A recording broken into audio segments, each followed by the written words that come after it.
My name is Weston. I'm a missionary to Malawi. I'm not the only missionary to Malawi. I have 3 fellow missionaries who live with me. My wife, Allison, you see my family up on the screen here in just a second. There they are. My wife, Allison, is there. Normally they travel with me, but she's actually been speaking at a youth convention this weekend, and so she's otherwise occupied, and the girls were staying with grandparents. So this is my daughter, Leona. She's 4, the redhead, and Millie, she's 2. And you know, if you've ever tried to take a family photo with little kids, it's impossible. To get them to look at the camera, let alone be in a good mood for it. And so as you can see, this was the best we could do. Millie's eyes are red and bloodshot from having just stopped crying long enough for the picture. But she's actually a ball of energy and a lot of fun. So it's good to be here with you. Thank you to Taylor and Lindsay and Grady and Claire and for just inviting me down. And I think I will probably say exactly what you hope that I say at lunch afterwards, because I'm already feeling that way. Like, you guys, you show up early to church just to talk to each other. And I'm not harping on other churches, but the reality is that that's not very common in church today. People show up early to hang out with one another, and I don't know what it's going to be like when they close the service, but I imagine you guys might even stick around for a little while after that too, huh? So that is a good community to invite people into, and I want to affirm you all for that. And thanks for having me today. We just finished our second term in Africa. We've been in Mozambique, and now we're in Malawi. And it's a joy to live in Africa. I mean, a lot of people think of it as a sacrifice, and there is sacrifice involved, but it's a joy. There's lots of little nuances about life in Africa that when we come back here, there's just no way to replicate it. And so we miss it. I miss it every day. But it has been a joy to be back in America as well, to see family, have the kids get to know their grandparents better. Our second was born overseas, so this is her first time living in the U.S., and lots of good things. We get to enjoy the holidays here, which is just different than overseas. Our kids have found playgrounds to be an amazing novelty. They can go to a park and play on a playground, and they're just like ecstatic. They want to do it every minute of every day. And then we enjoy the adult playground known as Costco, which is one of the best things about being in America. And so there's been a lot of good stuff. So it has been a joy to be back. But I can't say that I would necessarily say the feeling of being in America is joyful. I feel like there's a lot of lack of joy in this country right now. And I hope that's not true of your life. I hope that you are experiencing joy, but the overall sentiment I get is joyless. And as I think back to when we left in 2019 for our last term, a lot has happened since then. This is a different country that we came back to. I mean, we had a pandemic. We had a presidential impeachment that was just full of vitriol. We had a process, and then we had the presidential election, which was even worse in terms of what people are saying to each other and things like that. You know, we've had the January 6th committee. We had George Floyd and everything that went along with that. We've had, what else have we had? What's that? Riots, right. We're experiencing a war in Ukraine right now. Roe versus Wade and everything that has gone along with that in the Supreme Court. That's a lot of divisive issues, is it not? All in 3 years? Are you kidding me? A lot of heavy, heavy things. So I think you can imagine my apprehension coming back into this environment, having been away, especially as it relates to things surrounding COVID, because I was like, I don't really know what's changed. I was like, do Americans still shake hands with one another? I don't know. Like, if I offer my hand to somebody, are they going to be offended? But if I don't offer my hand to somebody, are they going to be offended? Like, is this a lose-lose situation? I don't know. And I have this condition where I call it a Northwest allergy, having grown up in Washington, but where I leave indoors and I go outside, if it's sunny like it is today, I will sneeze. Okay, does that happen to anybody else? No. Oh, one person maybe it happens? Oh, a few people know this experience. Okay, so it's a Northwest allergy. And we're allergic to the sun, but like, it's not allowed, you're not allowed to sneeze anymore. Did you know that? You're not allowed to cough anymore, okay? You're not allowed to clear. I just heard people clearing their throats. You cannot do that here in church, okay? Do not spread your COVID around, all right? Okay? And so I'm like, man, you can't even expel air from your body anymore. This is a crazy place. But I don't know. That's, like I said, it's been heavy. I think we need a little levity sometimes. I think we need to laugh a little bit. Do you agree? Okay. So that's going to be part of my goal today, is hopefully we can laugh a bit. One of my not-so-serious hobbies is collecting photos of unintentionally humorous African signage. So I have friends in Malawi, and if they come across a funny sign, they'll snap a photo of it, send it to me. And it's great. I've collected quite a few. And we are missionaries to Malawi. We partner with an organization, national church organization called the Assemblies of God. And I mention that because Malawi is nicknamed the warm heart of Africa. But I prefer to refer to it as the land of unfortunate abbreviations. Because as you drive around the country, you'll come across our churches scattered around. And they are big on saving space and saving paint. And so you'll see this all over the country. It's a funny story. It was actually becoming so common for churches to space save that the national church leadership actually had to put out a memo, and they're like, pastors, please stop abbreviating your signs. It's important to use the whole word. And they're like, oh, okay. So, but it's a Malawian churches. They don't have a lot of money. They're not going to spend the money to go repaint their signs, right? So you drive around now, and they've just written Embleys in underneath, right? And so it didn't change the sign at all. But I think you can learn a lot about a culture by paying attention to its signage. And so hopefully today I'm going to show you some of my favorites. Hopefully you'll laugh. Hopefully you'll learn a little bit about what life in Malawi is like and why we're so passionate about being there and excited for the future. Being overseas, I still do pay attention to the American news. It's fairly important to me. And I think if anything has been on display from my perspective over the past 3 years, it's that we as Americans have a little bit of a nasty habit in expecting that everybody look like me or think like me or act like me, behave like me. We have phrases, at least amongst the modern younger generations, where we say things like, you do you. As long as I like you, that's okay. You do you. But if I don't like you, then please don't do you. Okay? Less of you, more of me. Thank you. Right? There's a problem with this, though, and that's that God did not create humanity to be homogeneous. We're not made to be the same. That's not a political statement at all. It's just the truth. I mean, God is the most creative mind in existence. And he created countless variations within the human race, and here's the funny part. He actually likes them. And he intends that all of the variations that he's created would be able to come to him and come into his kingdom without having to assimilate and become the same in order to do so. And we know this is true because the Apostle John gives us an image of heaven in the book of Revelation.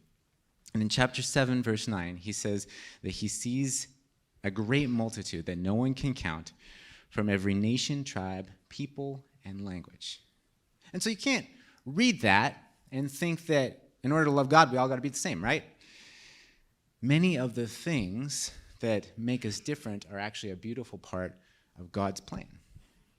So if we want to bring heaven to earth, and that's our mandate, if we want to bring heaven to earth, then we need to learn to love our fellow man. We need to learn what it means to stand with him or her before the throne of the one who gave us our differences, and not just what Karen over here needs to change, okay? So there's a silly example of learning to live with humanity's differences from our context. Malawi's official national language is English. Only about 10% speak it, and so much more commonly spoken is a tribal language called Chichewa. And Chichewa generally uses the same alphabet as English, except R's and L's, the letter R and the letter L, are interchangeable. You can use them for each other at will. And so this comes, and this translates into their use of the English language as well. They interchange R and L freely, and it can be a little confusing. But it is key. Knowing this grammatical nuance is so important to effective communication. And especially to how you feel about businesses like this one. I'll let you just read that for a second. Right? This is an agricultural what? An agricultural wholesale shop. Okay? But if you are insistent that you are going to stick to your grammar guns, and you say, no, an R is an R, and an L is an L, well, that's going to affect the way you think about this place. You're going to throw some serious shade on these fine people, aren't you? All right? Misunderstanding based in cultural ignorance is common, but it's not just a cross-cultural problem either. It's an everyone problem. We are problem solvers. We meet needs, or we see needs, we offer solution. We love to do that.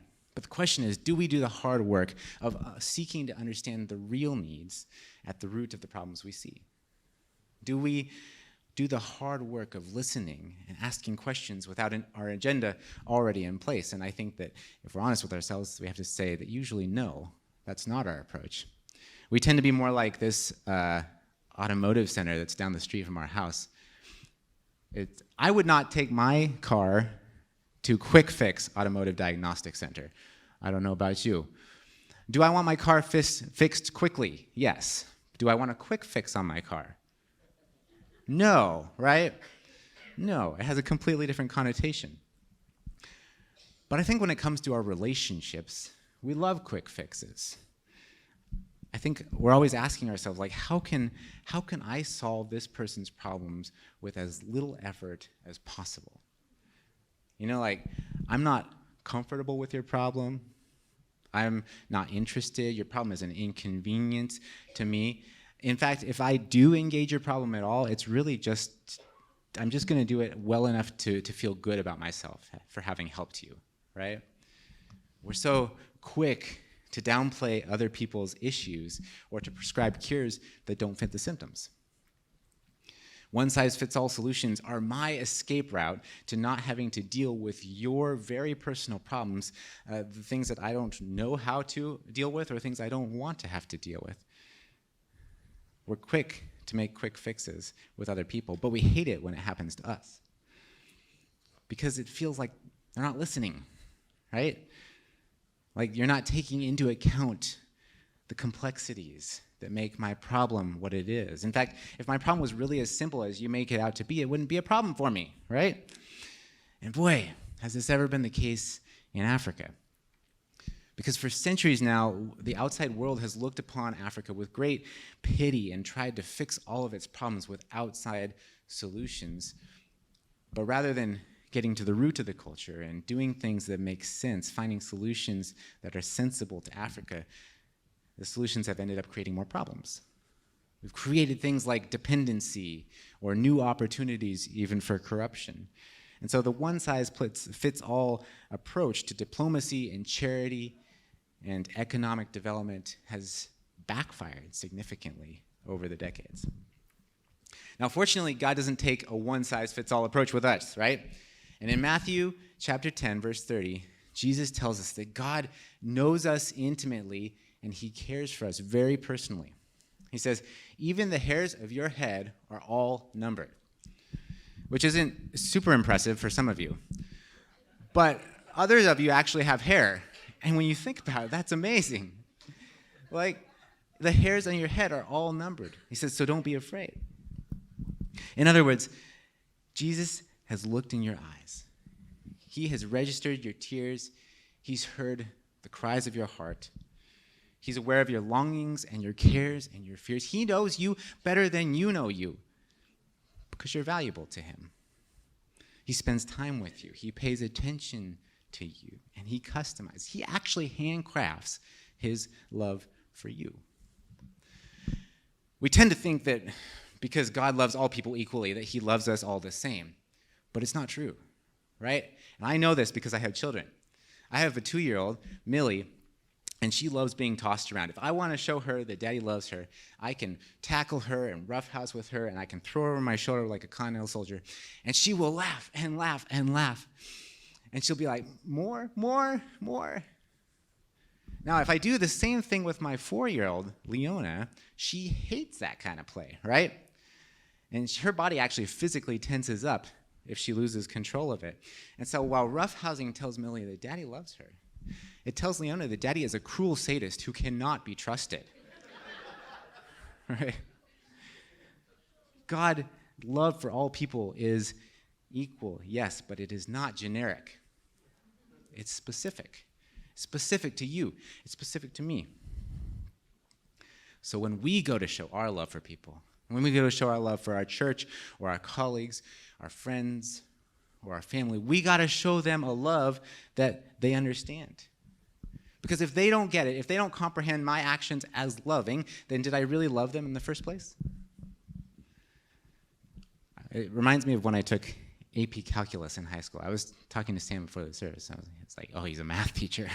I loved 7th grade math. It was when I got to calc that everything fell apart. And I didn't understand what I was doing at all. And so come exam time, I knew that if I just wrote a whole bunch of numbers and mathematical symbols on the paper, that I would not get the answer correct. But they gave you half credit for showing your work, right? And so I would just show all the work I could show and then come up with the wrong answer because I knew that a 50% was better than a 0%, right? I was smart. But a 50% is still an F. And I think Jesus wants us to get an A in loving other people. So we're not going to be too hard on ourselves, right? We're not perfect. We understand that every relationship in our lives requires something different, and that's truly hard work. But understanding that every relationship in our lives requires different things, different situations require different forms of love, that's half the battle, just knowing that. And so recently, I know you've been diving into the Jewish Shema. Hear, O Israel, the Lord your God, the Lord is one. Love your Lord your God with all your heart, with all your soul, and with all your strength. And the Hebrew word for this type of love is ahava, which it's not a feeling love, it's an action love.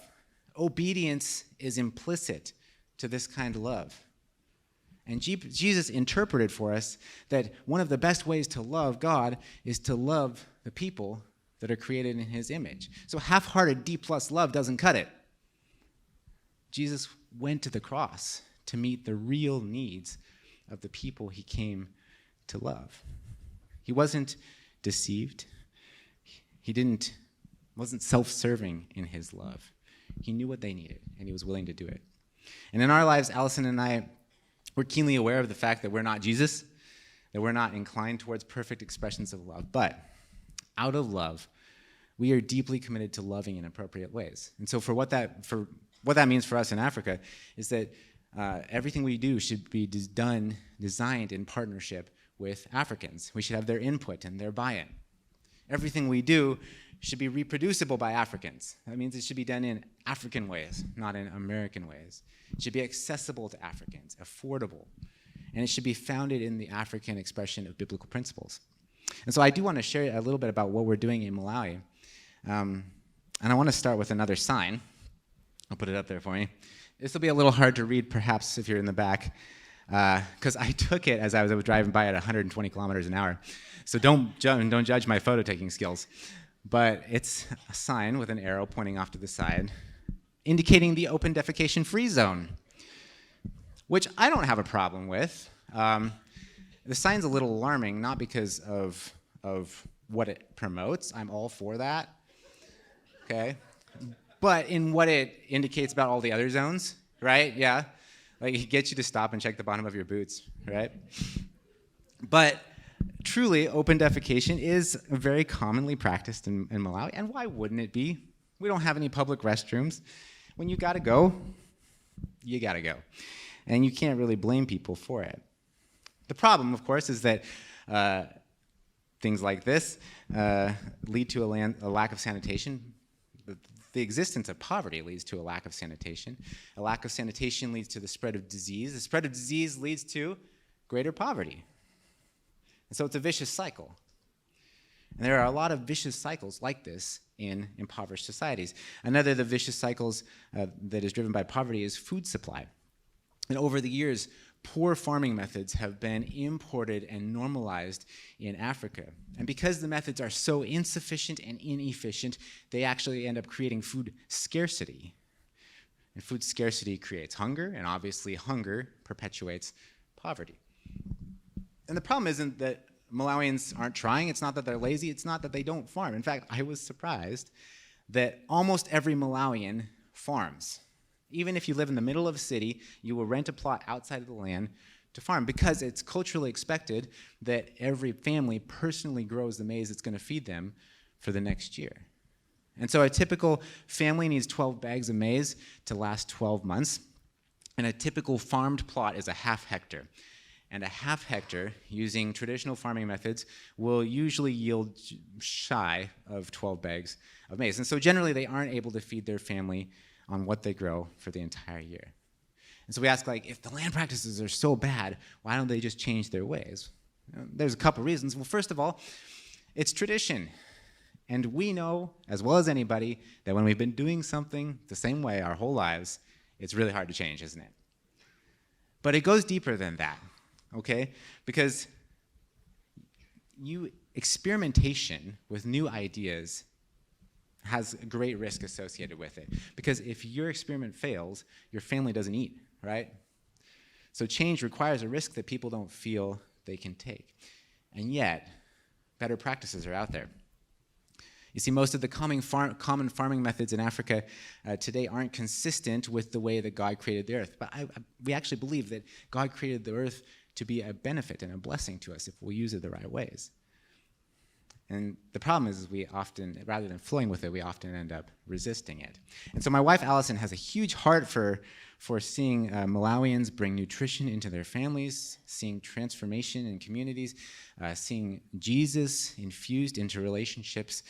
And over the past few years, she's sought out a lot of training in discipleship-based agricultural models that have been proven to have greater yields and provide better nutrition. And the thing we don't want to do is we don't want to import another failed solution, right? And so these methods are not imported. They're created by Africans, for Africa, in Africa, in cooperation with God and his creation. And so we only use means and materials that are available, accessible, and abundant to everyone, even the poorest of society, because it only makes sense if it makes sense to them.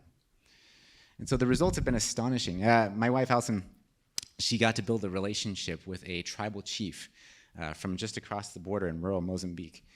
And he took over as chief a year and a half ago after his elder brother died of COVID. His elder brother had been the chief, and he had learned these foundations for farming principles 5 years prior, and he had started implementing them in his village. And as a result of the discipleship inherent to the method, villagers started coming to faith. And fields started producing at exponentially higher levels. And what people were able to grow previously on a half hectare, they found that they were harvesting the same amount on just 1/16 of a hectare. And the thing is these aren't abnormal results. In places where the foundations method are being used, maize fields the productivity has increased by 800% on average, which means that farmers can either use the extra land to grow more crops, more wider variety of crops for more well-rounded nutrition, or they can just grow a lot of extra maize, take the rest, sell it at market, generate an income, and begin to dig their family, not just out of hunger, but out of poverty entirely. Now, we need an easy on-ramp, right? Because like I said, even with proven results, it's a big risk for families to switch things up. And so God has provided us a way to minimize that risk for them. He's inspired us to create a demonstration farm on an empty plot of land near our house. And this is going to be a center where people can come and learn the methods. They can see the foundations methods side by side with the traditional growing methods, and the differences are pretty stark. They'll be educated and empowered to bring this back to their communities. And the best part is that the gospel is at the core of the method. So as communities begin to see the blessing of increased crop yields, they'll also come to the understanding that it's God who is providing for them and calling them to work in harmony with him, not just in cultivating the land, but in every aspect of their lives, and to live under his compassionate care. And so we're incredibly excited about what lies ahead. We already have a team of 5 Malawians working with Allison to get the demo farm up and started. These guys are great. This is Stephen and Kamwana and Pinafolo and Richard and Shad, and all 5 of them have a wife and kids. All 5 of them love Jesus, and all 5 of them struggle to feed their families. And so naturally, they couldn't be more excited for how this is going to change their lives, but it's gone beyond that. There's an incredible joy spreading around the team as they also consider the opportunity they have to transform their communities. And so they're always talking and singing and dancing as they work together during the day on the farm. And we believe that God is going to use these men to shine more than smiles into the lives and the souls of countless Malawians. We're excited. Now, I'm going to switch gears for a moment because while Allison is doing all that, I get to have a different focus. And I think it's nicely summed up by one of our local shopping malls. This is it. This is the When Nothing Works, Anything Goes shopping mall. I don't have any idea what they sell, but what I do know is that the sentiment is pretty common, because in Malawi, life is hard. It seems like to them, no matter how hard they try, they can't catch a break, right? Economic opportunities, they're not coming along very often, and so when they do, anything goes. That really is the cultural assumption. Anything goes. And that explains why the flip side of poverty is corruption. I'm sure it's not surprising to you that Africa just experiences ridiculous levels of corruption in positions of leadership and authority. Why? Well, in impoverished nations, power is always being fought over, right? It's extremely fleeting, and so leaders know that their time is short. And if your time and power is short, are you going to use that power to serve other people, or are you going to use it to serve yourself? And I think most people would say that they would use it to serve themselves, and that's what happens. They try to set themselves and their families up for the greatest possible future while stepping on whoever they need to step on in order to get there. So you get rich by means of exploitation. You oppress in the name of your own survival. And so poverty drives corruption, but in turn, corruption fuels the continuation of poverty. So what can we do? Well, we could address corruption at the higher levels of leadership amongst the people that are already drunk on its fruits. Or what if we could find leaders before their leaders and introduce them to Jesus and watch as he begins to transform their hearts, give them an example to follow, a life modeled after his compassionate, merciful, self-sacrificial life. Then by the time they step into power, the surgery that Jesus has already done on their hearts will begin to guide their leadership, and it could actually begin to heal many of the social ills that plague Malawi and other African nations. And so where do you find leaders before their leaders? It's really easy there, actually. You find them on the university campus. Less than 1% of all Malawians attend university. What that means is that there's a huge leadership void, a gap. And so few students graduate that when they do, they are just scooped up into positions of influence. And the journey from entry level to authority becomes quite short. And so if you want to find the future leaders of Malawi, I can tell you exactly where to look. And so what a better place to create dynamic discipleship communities than on the college campus. There's really so much potential to breathe justice and mercy into the future of the nation. And so that's why I get to spend my time there pouring into students and teaching them how to pour into others, because I want to see a cycle of compassion replace the cycle of corruption that currently exists. This is a friend of mine. His name is Gift. He's an amazing guy. He was orphaned at a young age. His grandma took him in and raised him. He's really stinking poor, but he's driven. And as a young teenager, he kind of had this epiphany where he realized that he had an opportunity to maybe change his life. And so he poured himself into his studies. He became top of his class. He won a scholarship to university, and he's going to graduate from university next year. And 5 years from now, I know, because of what I know about Malawi, that Gift is going to be a who's who in some realm of society. He's going to have authority. He's going to have people under his command. And all it would take is a little taste of the fruits of power to flip him from visionary kid to self-serving biggie boss, as they say in Malawi. He is a prime candidate for continuing the oppressive legacy of corruption. But Gift now loves Jesus. During his years at university, he has been discipled and transformed. He's grown a tender heart and a deep desire to follow Christ's examples. And so I thank Jesus for him all the time. He even has a vision for giving back to the community that kept him alive as a kid who had just lost his parents. And so when Gift steps into his destiny as a leader, he will lead with compassion rather than corruption. But I'm not satisfied with one gift. I want to see gifts multiplied over and over on campuses across the nation. We want to see people like Gift change the culture of leadership in Malawi. We want to see powerful people kneel in servanthood as they restore the dignity of Malawi's average, common citizen. And if there's hope for Malawi, I think it rests in the hands of people like Gift. And so he's the reason that we're there. Another reason that we're there is because of people who believe in this work, people like yourselves. It's people back here standing in solidarity with us over there that keep us going. And honestly, it can get a little lonely over there. But one of the most encouraging things that we hear on the field is when somebody responds to one of our newsletters with a prayer or celebrating with us in the things that God is doing in Malawi. It's a joy to be able to have partners that are not just praying kind of, general prayers or giving every month, but actually know what's going on. And so if you want to join us in the knowledge of what's happening over in Malawi, we would love to just send you an email newsletter every so often. We have some cards on the table by the door. I think it was under a TV. Was it under a TV? Yeah, it was under a TV. Great. What are those things? Those TVs? Yeah, okay. And you can just fill one out with your email address and get it back to me today, or it's actually a postcard, so you can mail it back to me if you prefer. But I'd be happy to send that to you.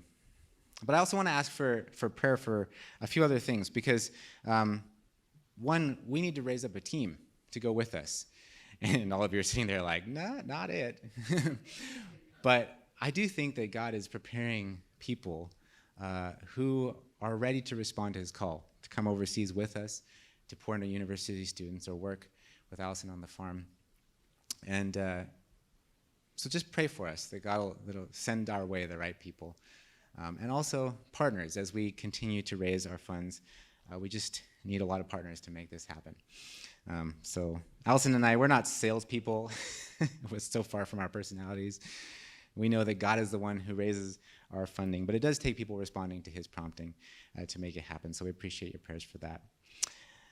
We also have prayer cards on the table out there. You can grab one of those and put it on your fridge. If you think we're not very beautiful, you can hide it in a drawer. Pretend like you don't know us, but that's fine. And then I also brought something else that I think you'll be very interested in. Roasted crickets, an African delicacy. They're for eating. I realized this morning people were asking me, why did you bring crickets? I'm like, to eat. But okay. And the great thing is my girls are not here this weekend, which means there will be enough for everybody. Because usually they walk around and they're to the table, they take a handful and shove it in their mouths, and then they walk away, and then they come back. And I'm like, guys, you got to share the crickets, which I don't think anybody else has a problem with. But so there will be enough for you there if you want to try one out. Or peer pressure your friends into trying a cricket. That'll be good too. It's been good being with you today. I like your church a lot. I like you guys a lot. But I also like the name of your church. I like your mission statement, connecting people with the path of Jesus. Because it's not connecting people with the path of Weston, which I think I'm so prone to do. I want you to think like me, to do like me. And we all feel that way at times. But we're reminded here in this church that we need to connect people with his path, which is a lot stinking better than our path, right? So I'm excited for the way that God is going to use you to continue to impact your community, as I'm sure he has over the decades. And I want to pray for you in that. It's been a wonderful first trip to Medford, Oregon for me, sort of. We drove through once when I was a little kid, but I don't remember. So I've loved being here. Maybe I'll come down and just stay here. I don't know. I like it. But let me pray for you, and then I'm going to be done. Jesus, thank you so much for this community of believers. Thank you for the ways that I've got to watch them love on each other just in the short amount of time that I've been here. And I pray that that would continue to just multiply in this community of Central Point and into Medford and throughout the valley. God, would this be a community of believers that is known far and wide for the ways that it loves and serves and shows hospitality and listens and asks the right questions. And so I thank you for the ways that everybody here has a part to play. And I just pray that for those who haven't recognized what part it is that you're calling them to play in this community, that you would just open their eyes to that today, Jesus, and they would begin serving and let you direct their path. Thank you for knitting my soul with theirs and with Malawi's souls as well. And I just pray that we would always have this kind of familial relationship as they think to pray for people in Malawi. And we get people in Malawi to pray for them. And so I just love that your community, that your kingdom is worldwide and it spans time, and that we can stand with believers who are thousands of miles away, who have gone before us and who will come after us. And I pray that we would really relish our place in your story, Jesus. Thank you. We continue to ask you to bless the work in Malawi. In Jesus' name, amen. Amen.